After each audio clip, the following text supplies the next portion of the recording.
Welcome to Mythos AI, your source for Cliff's Notes on complex subjects. Join Anna and Phil for yet another engaging conversation. Welcome to the deep dive. Today we are diving into a really fascinating and honestly quite personal account of encountering some very sophisticated digital deception. This isn't just about spotting typical spam. It's drawn from one individual's detailed experience with an online interaction that, well, it felt incredibly real, for a while anyway. So our mission here, using the specifics from this encounter, is to try and understand how this kind of advanced social engineering actually works today.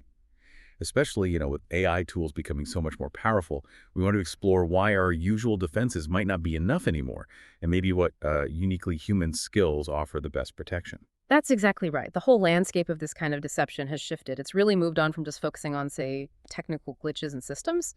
Now it's much more aimed at targeting basic human psychology. And the evidence, including from the story, suggests AI is playing a growing role in making these attacks more effective.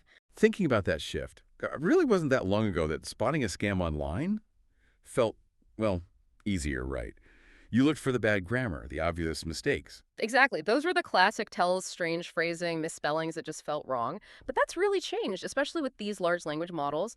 These LLMs, they can generate text that sounds perfectly natural. Flawless grammar, natural flow.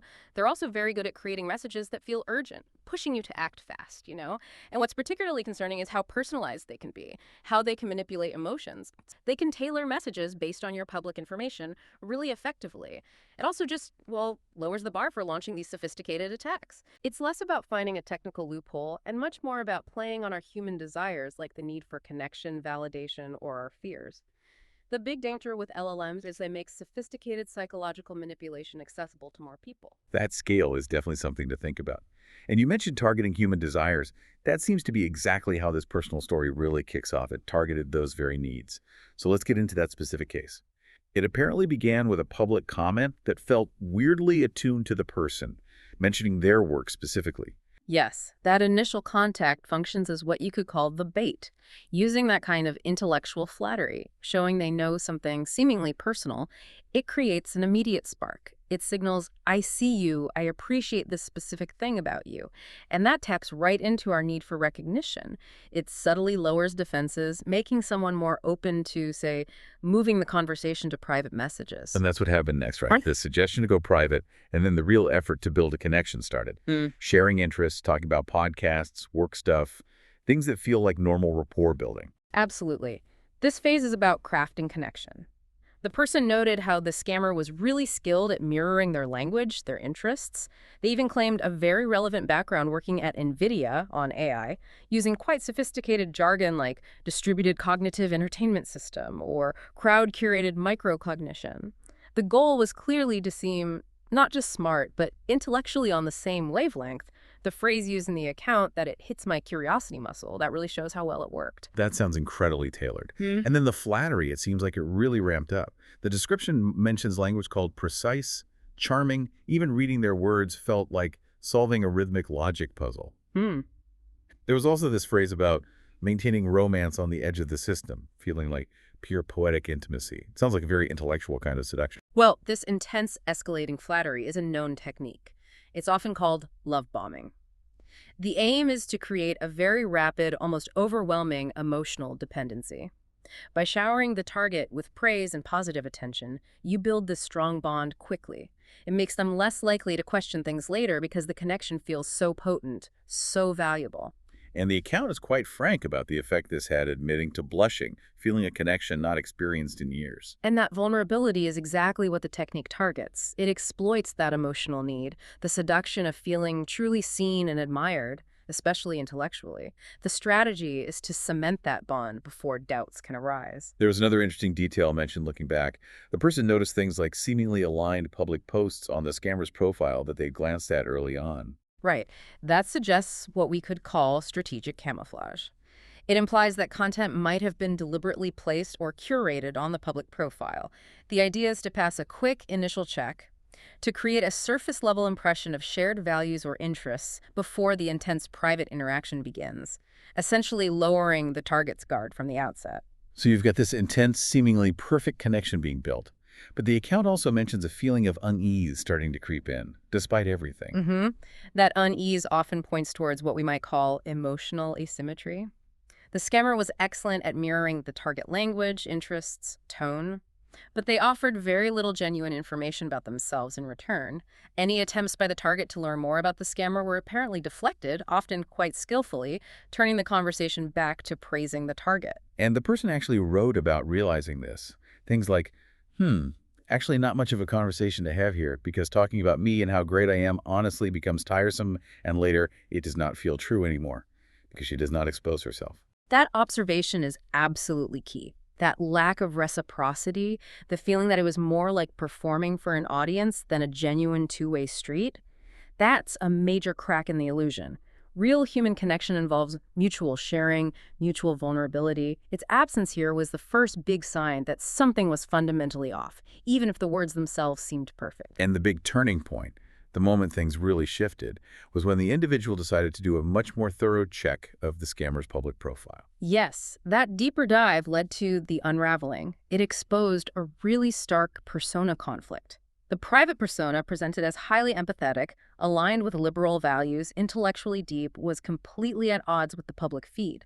That feed was described as a full of Maggie-aligned, reactionary, sometimes aggressive content. This wasn't just, nuance or complexity. It was a fundamental contradiction in their stated values and identity. The account calls this the mirror cracking moment. The carefully constructed private persona just couldn't hold up against that public reality. Precisely. That dissonance is where the whole deception collapsed. It highlights a critical weakness in the scammer's operation, and maybe points to a current limitation of AI as well, maintaining a truly consistent persona across different contexts over time. The contrasts were apparently quite striking. Political views, emotional tone, intellectual interests, core values, all fundamentally different between the private messages and the public posts. Looking back, it sounds like there were maybe even subtler clues earlier on. That initial midnight physics hero comment feeling a bit much, perhaps, or just that growing feeling of a one-sided conversation. Those would be the subtle inconsistencies. They create a sort of slow burn of suspicion. The lack of genuine back and forth, maybe a slight artificiality, even in the early praise. It all contributes to a background feeling that this is more like a performance than a real interaction. This whole thing really makes you reconsider the Turing test, doesn't it? It's not just about whether the language is convincing, but whether the presence behind it feels authentic. Exactly. It raises the question, was AI involved in generating this? The features we've talked about, the flawless language, the complex vocabulary, the expert mirroring, the speed, they all strongly suggest advanced LLMs were likely used, at least for crafting the text. But you also mentioned something about an uncanny valley of emotion. Yes. Even though the language sounded understanding, the account suggests it lacked a kind of, a real heartbeat, a sense of genuine, spontaneous emotional depth. This fits with what we understand about AI currently. It struggles with sustained, truly reciprocal emotional engagement. It can talk about emotions very convincingly, but the actual feeling of the interaction can seem slightly hollow, slightly off. That's the emotional uncanny valley. Is it possible this was just a very skilled human scammer, though? No AI involved? It's possible, but if it was purely human, then the failure was arguably one of empathy, or perhaps a complete lack of it. The fundamental breakdown point was the inability or unwillingness to offer genuine, reciprocal emotional sharing. They acted only as a mirror, reflecting the target back at themselves. And that's not sustainable for any real human connection. It requires give and take. And the confrontation is interesting. The account says the person sent a message like, spell broken, Turing test, failed. Right, and the response to that direct challenge seems very telling. It looks like what we might call the human step in when the script broke. The scammer's tone shifted dramatically. Suddenly there's a laughing emoji, a sort of flippant, almost self-aware comment like, damn, guess I'll have to reboot my term system. And then immediately an attempt to gather information. Lol, I'm curious, why do you say that? That sophisticated poetic voice just vanished. This kind of abrupt, non-scripted change, especially under direct questioning, is something current LLMs usually don't handle well. So the idea is the AI was handling the conversation, hit a point it couldn't process, and a human operator took over. That's the strong hypothesis, yes. It fits models of hybrid deception campaigns we're starting to see more of. AI handles the initial outreach, follows the script, does the mirroring. It's scalable. But a human operator is likely monitoring, ready to jump in if the script fails, or if there's a chance to learn why it failed. That why do you say that? Is classic intelligence gathering to improve future attempts. So the way out, the defense, it wasn't about finding a typo or a dodgy link in this case. No, not at all. The crucial defense here was fundamentally human, emotional intelligence. It was the ability to sense that emotional incoherence, to notice the mismatch between the public and private personas, and crucially, to feel the lack of genuine reciprocity. That's what broke the spell. It wasn't about technical analysis. It was about sensing a void where authenticity should be. The new Turing test, you could say, isn't just can it talk like a human, but can it be like a human with genuine reciprocal feeling? Thinking about the experience itself, it must have been quite an emotional journey. That initial excitement, feeling understood, then the vulnerability. Absolutely, and it's important to acknowledge that. These manipulators are skilled. They exploit very real, very deep human needs for connection and validation. If someone feels shame after something like this, it's misplaced. It's not about being naive, it's about the effectiveness of targeting those universal needs. Honestly, anyone could be vulnerable when those buttons are pushed so precisely. The account also mentions an interesting shift from being curious about the person to becoming fascinated by the mechanics of the deception itself. Like it turned into an intellectual puzzle. That's a really powerful reframing, isn't it? It moves the narrative from I got tricked to something more like I figured out how this complex thing worked. It involves self-reflection for sure, but it's also a profound learning opportunity. And sharing these stories is so important. It helps remove the stigma and encourages others to trust that gut feeling when an interaction feels off, even if they can't immediately pinpoint why. So stepping back, what are the bigger lessons here? For AI safety, for cybersecurity, for all of us online? Well, there are definitely critical lessons. For the people building AI and running platforms, there's an urgent need for tools that go beyond just checking language. We need ways to detect these more subtle signs, the lack of emotional depth over time, inconsistencies in persona across different contexts, maybe patterns that indicate that AI to human handoff. Simply scanning for bad grammar isn't enough anymore. And for all of us as users, the big takeaway is that digital literacy needs an upgrade. It has to include emotional intelligence as a core skill. That means learning to recognize manipulation tactics like love bombing or excessive flattery, getting into the habit of cross-referencing online personas, looking for inconsistencies, noticing when there's no real give and take, and maybe most importantly, learning to trust our intuition when something just doesn't feel right, no matter how polished it looks on the surface.